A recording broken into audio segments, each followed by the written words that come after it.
오늘의 말씀 요한계시록 16장 1절에서 6절까지입니다.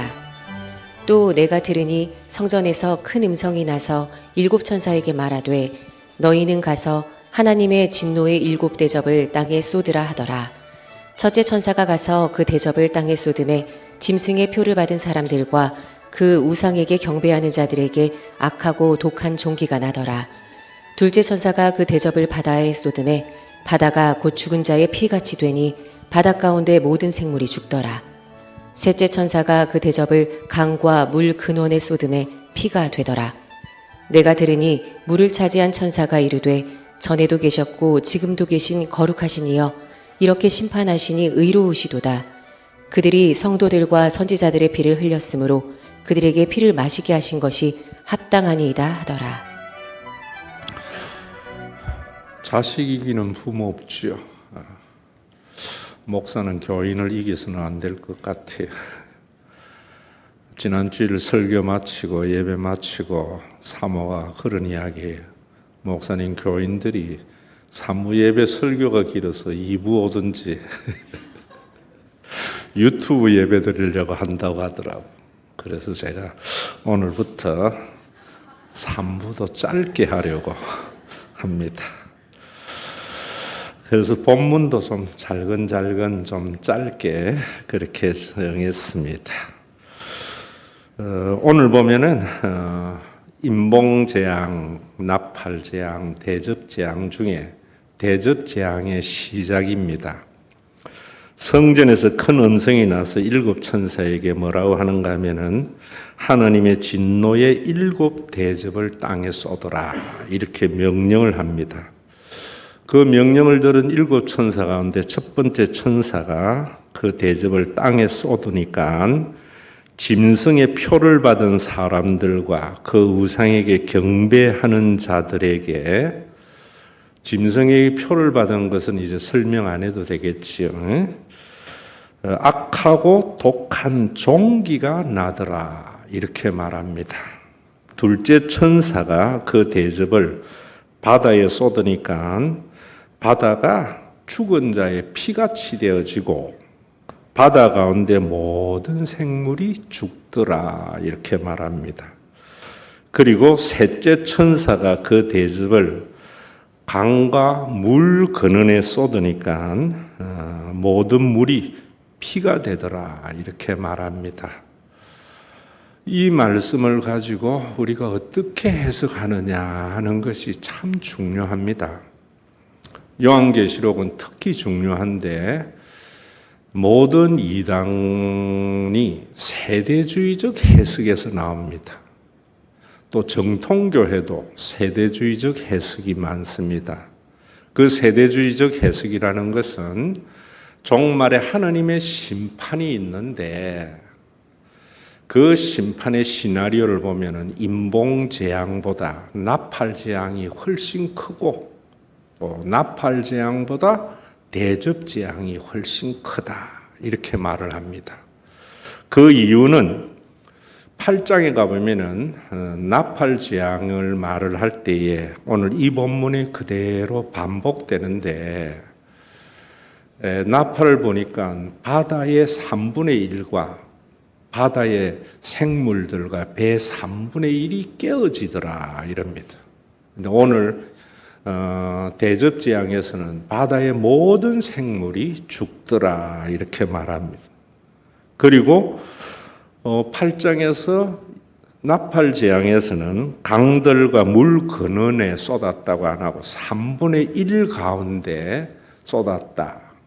그러니까 그 생물들 가운데에 3분의 1이 썬 수구로 말미암아 많은 사람이 죽더라 이러면서 봐라 점점 심판이 더 심해지지 않느냐.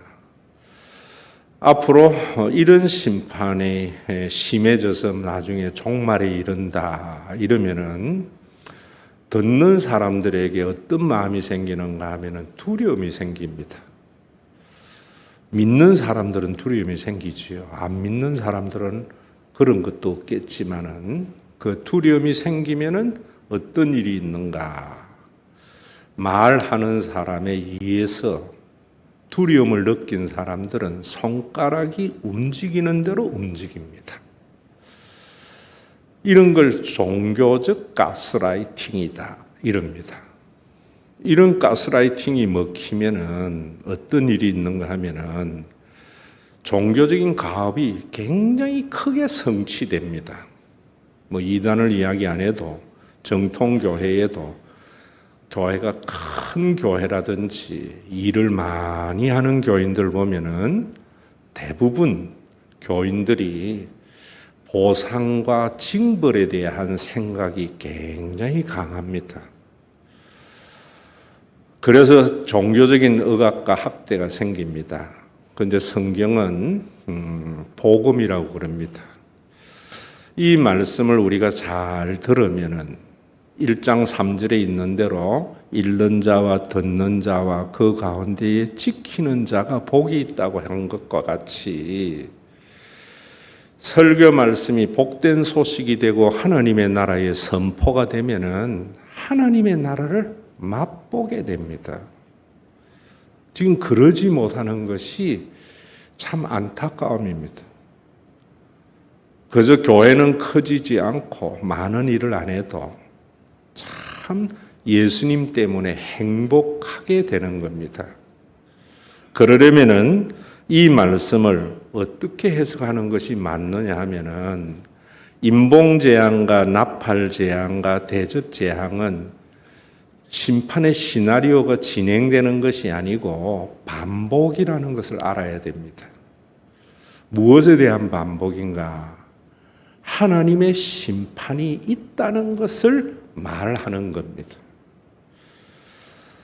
왜 이렇게 반복하는가? 잘 안 믿거든요. 잘 안 듣거든요.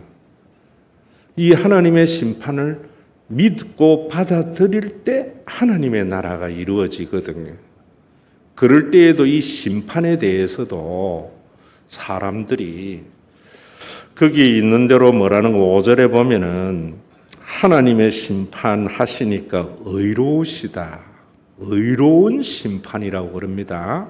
그러면서 6절에 보면은 성도들과 선지자들의 피를 흘렸으므로 그들에게 피를 마시게 하신 것이 합당하니이다라고 말을 하면서 진영으로 이야기합니다.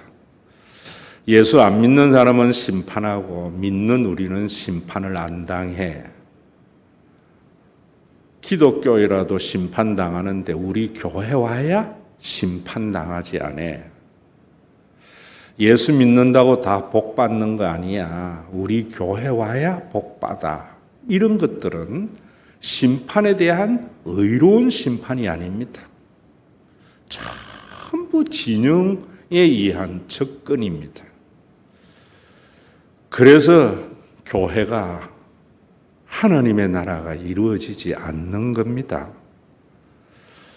성경을 믿는 교회가 세상을 구원할 소금이나 빛의 역할을 하지 못하고 있다는 것을 알아야 돼요. 그러면 이 모든 말씀은 무엇에 근거한 것인가? 거기에 보면 악한 종기가 나고 물 근원에 떨어지고 바다 가운데 떨어지니까 대접을 쏟으니까 피가 된다. 이럴 때에 우리가 우박재앙이라든지 출애굽기에 나오는 애굽을 향한 하나님의 10가지 재앙에 대한 것이구나 하는 생각이 들잖아요. 그럴 때에도 아셔야 되는 것이 항상 성경에 제일 중요한 것이 모세오경입니다. 그리고 복음서입니다. 이 모세오경, 창세기, 출애굽기, 레위기, 민수기, 신명기는 토라라고 그래요. 반드시 지켜야 할 부분이라는 것이죠. 그런데 이 창세기, 출애굽기, 민수기, 신명기, 이 모세오경은 기독교인들만 읽는 성경인가? 아닙니다. 이슬람교도 이걸 그대로 하나님의 말씀으로 받아들입니다. 유대교도 받아들입니다. 기독교도 받아들입니다. 그런데 그 차이를 아셔야 돼요. 그 차이가 뭐냐면은 이슬람이나 유대교나 심지어 기독교도 진영적인 접근을 합니다. 그래서 애굽을 멸하고 하나님은 이스라엘 백성들을 구원하셨다. 신약 시대에는 우리 예수 믿는 사람들만이 구원한다. 다 진영 논리적 접근입니다. 그래 되면은 역시 종교적인 과업은 성취되지만 하나님의 나라는 이루어지지 않습니다. 여기에 우리가 참 중요한 것이 출애굽기에 애굽에서 이스라엘을 구원하는 것로부터 성경은 시작이 될 때에 그 구원이 뭔가 이것에 대한 질문이 있어야 됩니다. 저는 신앙생활이나 우리의 삶에서 질문 없이 사는 사람을 막 사는 사람이다 이래요. 질문 없이 신앙생활 하는 사람을 막 믿는 사람이다 이래요. 구원이 뭔가? 애굽에서 이스라엘 백성들이 자유함을 얻은 것이 우리에게 어떤 구원인가? 이런 질문이 있어야 됩니다. 이 질문에 대해서 제가 자유인으로 살 것인가, 종으로 살 것인가, 오늘 제목을 그랬는데, 여러분들이 예수를 믿는 사람은 하나님에게 복 받거나 벌 받으려고 하는 것이 아니라 자유인으로 살려고 예수 믿어야 됩니다. 예전에 우리는 종의 신분이었어요. 근데 이걸 가지고도 출애굽기를 가지고 정치적으로나 제도적인 자유를 말하면은 그거는 인문학입니다. 정치적인 자유라든지 제도적 자유를 추구하면은 이슬람이 됩니다. 이슬람의 가장 중요한 교리가 평등이거든요. 그럼 이 자유가 뭐냐? 바울이 말한 대로 죄에서 자유함입니다. 그럼 그 죄에서 자유함이라는 것도 대부분 많은 사람들이 교리적으로 생각해요. 여러분들이 자유민에서 이제 이스라엘 백성들은 노예가 되어서 자유인이 되었다. 그게 출애굽이다. 이렇게만 보면은 유대교가 됩니다. 인문학이 되어지고. 죄에서 자유가 뭔가? 여러분들이 한 가지 아셔야 되는 것이 모든 인간은 매여 살아요. 무엇에 매여 사는가? 먹고 사는 일에. 그래서 이 자유는요, 죄에서 자유는 뭐냐면 이런 거예요. 종의 노예, 죄의 종의 노예라는 것은 생계형의 인간이라는 겁니다. 우리가 예수를 믿어야 하는 이유, 하나님을 제대로 믿어야 하는 이유는 이제는 생계형의 인간이 아니고 소명인으로서의 삶을 사는 것입니다. 이런 설교 여러분들이 처음 들었는지 모르겠는데 문제입니다. 예수 믿는 사람의 삶은 생계형이 아닙니다. 하나님으로부터 부름받은 사명자의 삶입니다. 이럴 때에도 이슬람이나 이슬람의 근본주의자들이나 우리 기독교인들이 말하듯이 땅끝까지 이르러 복음의 증인이 된다 이러면은 진영적 접근이 됩니다. 여러분들이 이 생계형의 삶, 이 죄의 종이라는 것이 뭐냐면 대통령일지라도요. 생계형의 대통령은 그건 죄의 종이고 사탄의 종입니다. 존경받을 수 없습니다. 대통령이라고 종이 아니고 마음대로 하는가? 그렇지 않습니다. 생계형이 뭔가? 자기에게 주어진 권한을 가지고 이권을 챙기고 자기 주변 사람들에게만 나누어 주려고 하면 그건 생계형입니다. 우리의 불행이 그런 것이요. 교회가 이런 것에 대한 샘플이 되지 못하니까 그게 얼마나 나쁜 대통령인가 하는 것도 모르는 거예요. 국회의원 중에서도 생계형 국회의원이 있습니다. 생계형 국회의원이 뭐냐면 공천에 매달리는 사람. 그런 사람은 생계형입니다. 사업을 해도 이익을 추구하면서 사는 사업가는 생계형입니다. 직장을 다녀도 마찬가지입니다. 오늘날 교회가 타락했다는 것이 뭐냐면은 목사들 중에 생계형이 너무 많습니다. 그거는 10만 명을 목회하든 10,000명을 목회하든 뭐 명수 관계 없습니다. 그저 목회 잘하고 이미지 잘해서 먹고 사는 일에 걱정이 없고 사람들에게 존경받고 자기 자식들 미래 보장하려고 다 생계형입니다. 소명받은 사람은 뭐냐면은 먹고 사는 것이 아닙니다. 제가 여러분들에게 구체적으로 설명하는 것이 소명은 뭐냐면은 돈보다는 일이 눈에 보이는 사람입니다.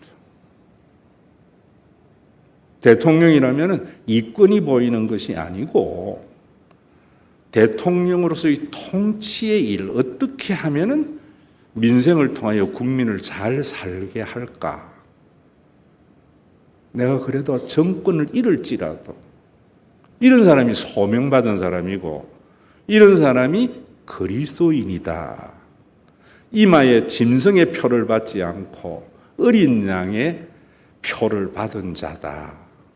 요한계시록이 하고 싶은 말이 그런 겁니다. 국회의원이라도 공천에 목매다는 것이 아니고 자기의 지역의 주민들의 대의를 잘 반영해서 잘 살게 하려고 하면은 그 사람은 소명받은 사람입니다. 목회도 마찬가지입니다. 교회를 크게 한다든지 기독교 세력을 확장시키는 것은 생계형입니다. 그래 되면 여러분들은 기독교라는 종교의 세력의 확장의 도구와 수단밖에 안 됩니다. 어떻게 되는가?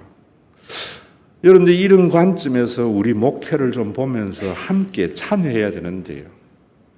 이번에도 우리 아라교구 여성교회 은행나무길 갔잖아요. 요즘 이 고금리 시대에 안 한다 이러면 생계형 돼버립니다. 또 갔다 와가지고 우리 교회 같이 이렇게 어른 잘 섬기고 이러는 교회 어디 있나? 그럼 생계형입니다. 저는 갔다 왔는데 몇 분 갔나 이러니까 16분 갔습니다 하는데 그 다음에 내가 뭐라 했는가? 못 가신 분들은 있느냐 하니까 7, 8명이 있대요. 그분들은 어떻게 했나? 다 이유가 있어서 못 왔습니다. 이럴 때 제가 그분들에게 호두 과자라도 사서 하나씩 드리라 오늘. 일이 사업이 아니고 사람이 눈에 밟히는 겁니다. 이게 소명입니다. 소명. 여러분들이 노란봉투법이 지금 굉장히 문제가 되어서 지금 뭐 대통령이 거부권 행사하는 것이 확실하다 이럴 때에도 마찬가지입니다. 노조가 강성 노조 때문에 기업 못하게 하다. 그래서 징벌적 배상을 해야 된다. 기업의 입장에서 이러면 생계형입니다. 또 노동자의 입장에서 봐라 우리가 이렇게 열심히 일해가지고 억울하게 당하는데 저렇게 징벌하는데 그거 못하도록 하자. 이래도 생계형입니다. 어느 관점에서 보느냐가 아니에요. 소명받으면은 어떤 삶을 살게 되는가. 소명자의 삶을 모르기 때문에 그렇게 대립하는 것 같아요. 제가 볼 때는. 기업하는 사람은 흑자가 많으면은 지금 대부분의 자본주의에는 뭐냐면은 자기 목 챙기고 주주들 목 챙겨주고 끝납니다. 흑자가 많이 나면은 우리 일한 직원들에게 두둑하게 보너스 줘야지. 이 생각이 앞서는 기업가는 소명받은 자입니다. 노동자들 중에 지금 고금리 시대에 기업이 어려운데 우리가 회사를 위해서 회사가 있어야 내가 있는 거 아닙니까? 이번에 우리 보너스 안 받겠습니다. 월급 얼마? 당분간 좀 깎읍시다. 소명받은 사람입니다. 이런 사람들이 경영자가 되고 노동자라면은요, 필요 없잖아요. 이 세상의 모든 것이 생계형 때문에 일어나는 고통입니다. 요한계시록에서 하시고자 하는 말씀이 그렇나? 하나님의 나라는 순교자들을 하나님께서 피를 흘린 그들을 반드시 징계하는 최후 심판이 있을 거야. 이래버리면 복음 아닙니다. 근본주의적 교리주의자가 됩니다. 최후의 심판을 통해서 하나님은 그 하나님의 나라가 완성될 거야. 그 하나님의 나라를 위해서 하나님은 때로는 징계도 하셔. 이래서 우리 예수 믿는 사람들이 이 심판을 믿음으로 말미암아 이제는 생계형이 아니고 소명받은 자의 삶을 살아감으로 말미암아 하나님의 나라가 이루어지고 그 하나님의 나라가 로마 세계의 샘플이 되기를 바라는 것이 요한계시록이지, 촌농 겁주 가지고 교회 크게 하는 것이 아니다, 이런 말입니다. 오늘도 저는 여러분들이 참 왜 우리가 하나님의 최종적인 심판이 있고, 최종적인 심판만이 아니지요. 제가 이야기하지만 우리 개인적인 죽음도 최종적인 심판입니다.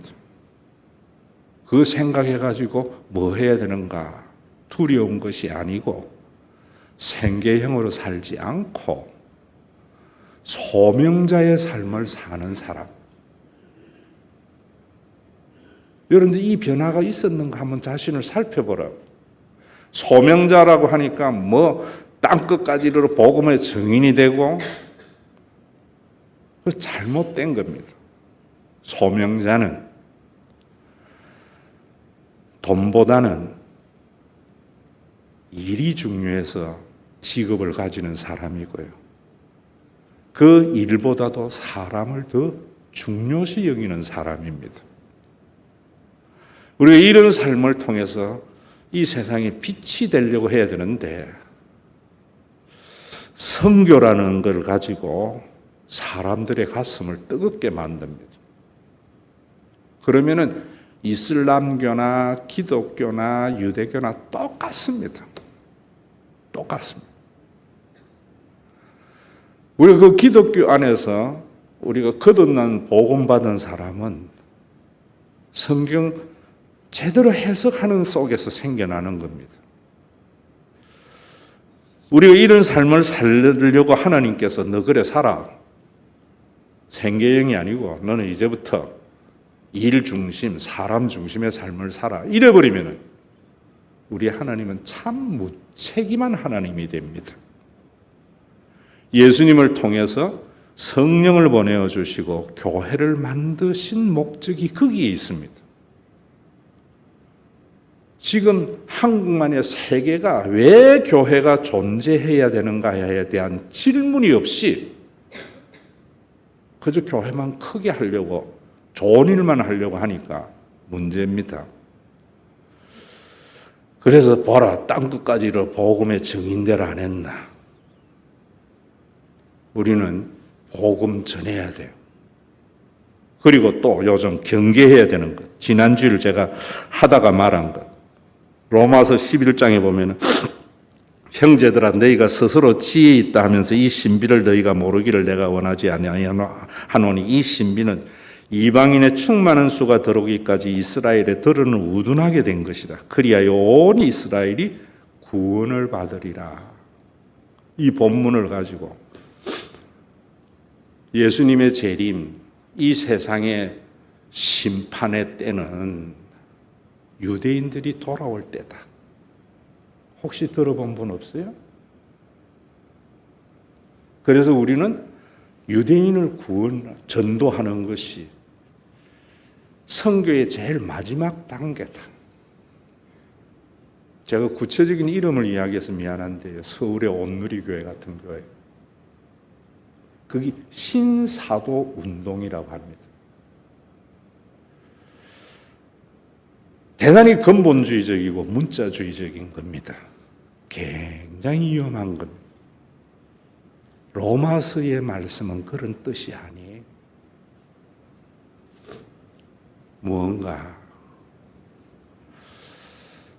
우리가 창세기에도 보면 그러잖아요. 소돔과 고모라 성이 의인 10명이 없어서 멸망당했다고. 그 의인은 종교적인 의도, 윤리적인 의도 아닙니다. 하나님과의 관계가 바로 된 자. 생계형이 아니고 소명받은 10명이 없어서 망했다는 것은 샘플이 없어졌다는 겁니다. 제가 여러분들에게 우리 교회가 샘플이 되자 하는 이유는 한번 사람은 설명해도 못 알아듣습니다.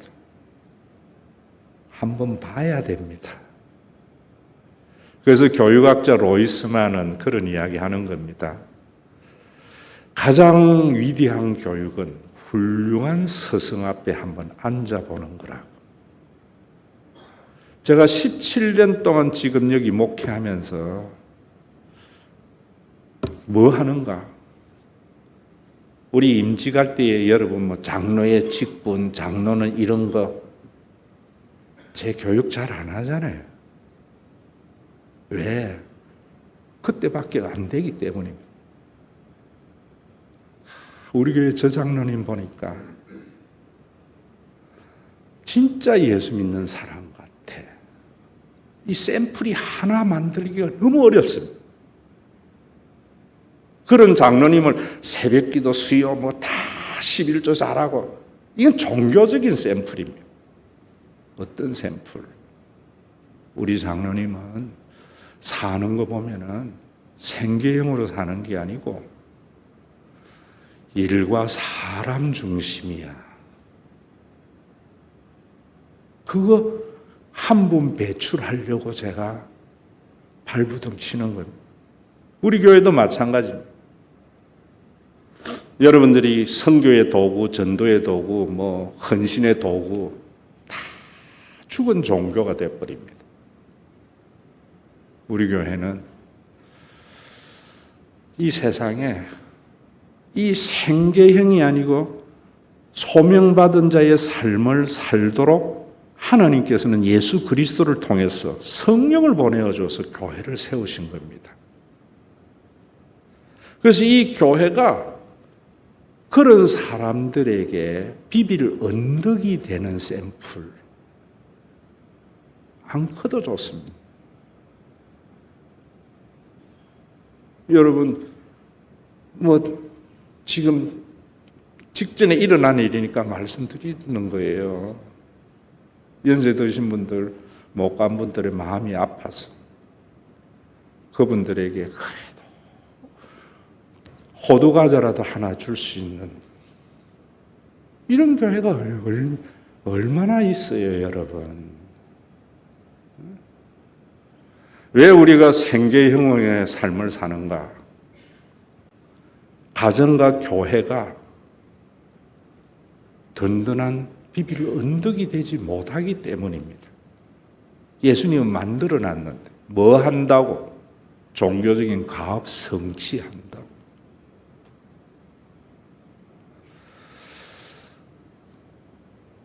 땅 끝까지를 복음을 증거하는 것은 뭐냐면 소금으로서 빛으로서의 증거라는 것은 생계형으로 사는 사람들에게 부끄럽게 해야 됩니다. 대통령 질하는 사람, 국회의원 질하는 사람, 목사 질하는 사람, 사장 질하는 사람, 직원 질하는 사람들 속에 말단 사원이라도 저 사람은 지 월급보다는 일을 중요시 여기고 그 일을 할 때에도 월급 얼마 더 받는 것보다 회사가 든든히 세워지는 그런 거 생각하는 사람이 기독교인이 돼야 됩니다. 그럴 때의 회사는 직원을 가족과 같이 품어줄 수 있는 것. 저는 우리 교회가 그런 샘플을 말하는 거예요. 이번 연말에도 여러분들이 알바트로스 비행은 여러분들이 우리 교회 다니면은 6개월에 한 번, 1년에 한 번쯤은 읽어봐야 됩니다. 대한민국에 교회가 없어서 세워진 교회가 아닙니다. 그 제가 교회 개척할 때에 준 비전입니다. 주님이 주목하는 교회. 모두 다 종교적인 가업을 위해서 교인들을 도구 수단화시키는 가운데에서 교회를 섬기는 교회.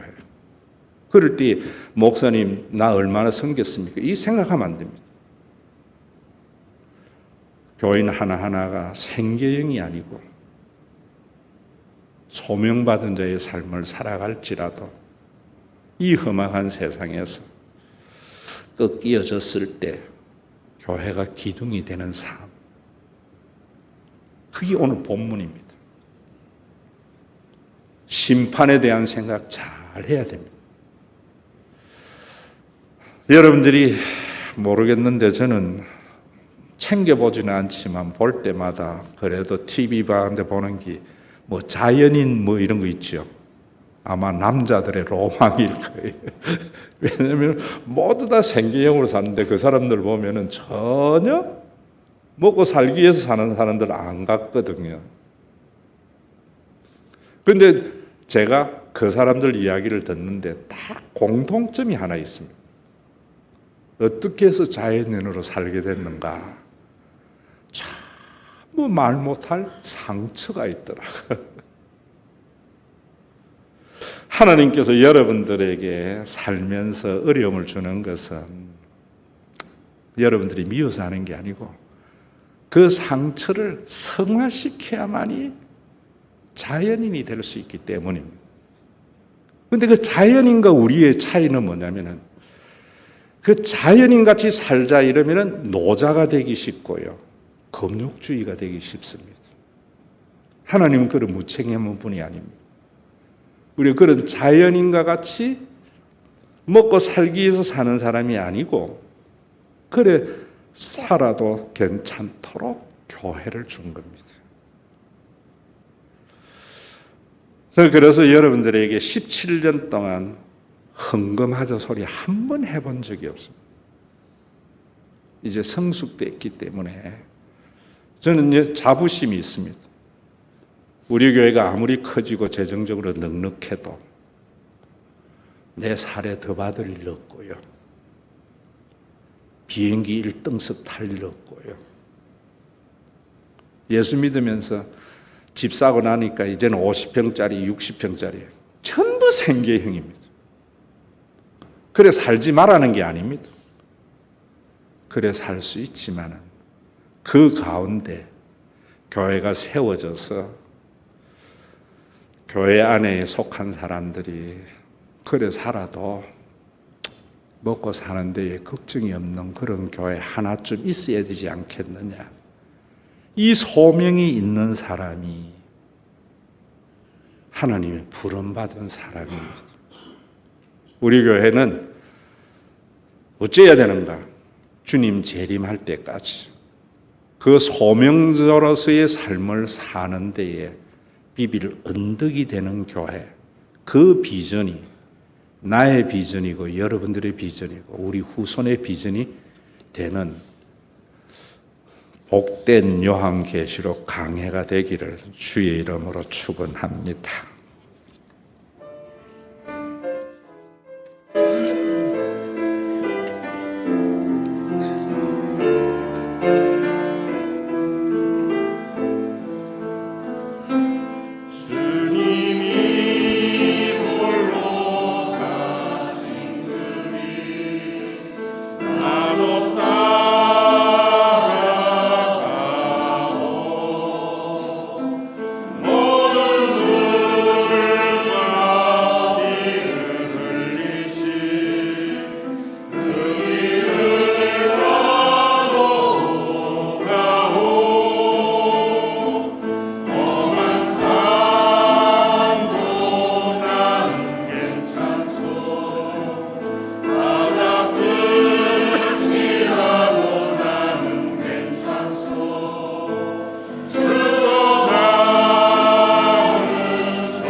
우리 주 예수 그리스도의 은혜와 아버지 하나님의 사랑하심과 성령님의 감동하심이 생계형의 인간이 아니라 일과 사람이 눈에 밟히는 소명받은 자의 삶을 사는 믿음의 권속들과 생계형의 인간들로 이루어진 죄악된 세상 속에서 소명받은 자의 삶을 보호하도록 선물로 준 신과 회복이 있는 교회 위에 온 세상에 구원을 위하여 심판이 이르는 파루시아 주의 재림과 개인적으로 내 코에 호흡이 끊어지는 그날까지 함께 있을지어다.